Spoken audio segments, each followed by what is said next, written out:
A mediados del siglo XII, la península ibérica era un mosaico de reinos cristianos y musulmanes en constante cambio.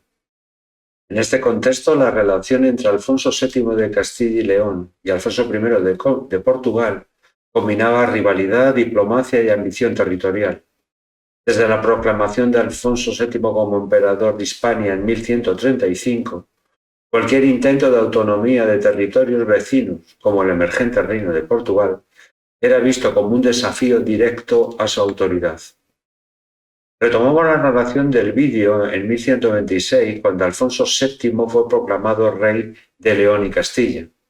La condesa de Portugal, Teresa, actuaba con absoluta autonomía, pero las malas relaciones entre ella y su hijo Alfonso Enrique propiciaron a Alfonso VII llegar a acuerdos. En 1127, tropas leonesas entraron en Portugal hasta Guimaraes. Los partidarios de Alfonso Enríquez, en su nombre, rindieron homenaje a Alfonso VII. En términos jurídicos, significaba que el condado de Portugal era parte de la monarquía leonesa. A cambio, Alfonso VII reconocía a Alfonso Enríquez como legítimo conde del territorio de Portugal. Al año siguiente, después de la retirada de las tropas leonesas, Alfonso Enrique derrotó a su madre y a su aliado, el hijo del conde de Traba, en la batalla de San Mamede, obligando a ambos a refugiarse en Galicia. En 1137, Alfonso Enrique salió con García Ramírez IV de Pamplona. En estos momentos, el pamplonés alternaba momentos de paz y tensión con Alfonso VII, y ahora eran momentos de tensión. Mientras García Ramírez atacaba Castilla, Alfonso Enríquez lo hacía en Galicia, apoderándose de los castillos abandonados en Tui por sus defensores. Poco le duró. Alfonso VII recuperó Tui y firmaron treguas, donde el conde portugués prometió fidelidad, seguridad y auxilio contra los enemigos de Alfonso VII. 2 años después, Alfonso Enrique se proclamó rey de Portugal tras vencer a los almorávides en la batalla de Eurique, rompió las treguas de Tui e invadió Galicia. La respuesta de Alfonso VII fue arrasar todos los castillos que encontraba a su paso y entrar en Portugal. Para evitar una batalla campal, se acordó celebrar un torneo cerca de Arcos de Valdevez. Se enfrentaron los mejores caballeros de ambos bandos y venció el portugués. Se negoció un intercambio de prisioneros. En el año 1143, el cardenal legado Guido reunió a los dos Alfonsos. Alfonso VII reconoció la independencia de Portugal, aunque con las limitaciones de un vasallo feudal. Se fijaron los límites entre ambos reinos y otorgó a Alfonso Enríquez las rentas de la ciudad de Astorga, todo ello a cambio de que le rindiera homenaje feudal. En este proceso independentista, la Iglesia portuguesa jugó un papel importante, en especial la diócesis de Braga, cuyo objetivo era convertirse en metropolitana frente a las de Toledo y Santiago.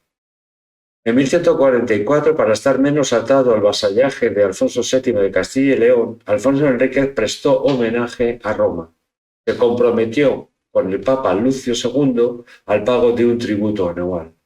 Alfonso VII protestó ya que consideraba este hecho como una violación a sus derechos soberanos. La respuesta del papado fue ambigua. Evitó pronunciarse sobre la independencia de Portugal. De hecho, solo calificaba a Alfonso Enríquez como duque y no como rey. Aprovechó Alfonso Enrique los malos momentos de los almorávides. En Al-Ándalus hubo revueltas y alzamientos populares que criticaban el talante puritano, la rigidez y el carácter intransigente de los almorávides. Al-Ándalus nuevamente se fragmentaba en reinos de taifas. En marzo de 1147, Alfonso Enrique conquistó la zona entre Coimbra y el Algarve, a base de golpes de vano nocturno, no de batallas campales, ya que no contaba con un ejército numeroso y además no tenía una población con muchos excedentes para dedicarse a la guerra. En octubre del mismo año tomó Lisboa. En junio llegó a Oporto, desviada por una tormenta, una expedición que se dirigía a Palestina. Los obispos de Oporto y Braga les pidieron ayuda para tomar Lisboa y a cambio recibirían las mismas indulgencias que en la batalla de Palestina.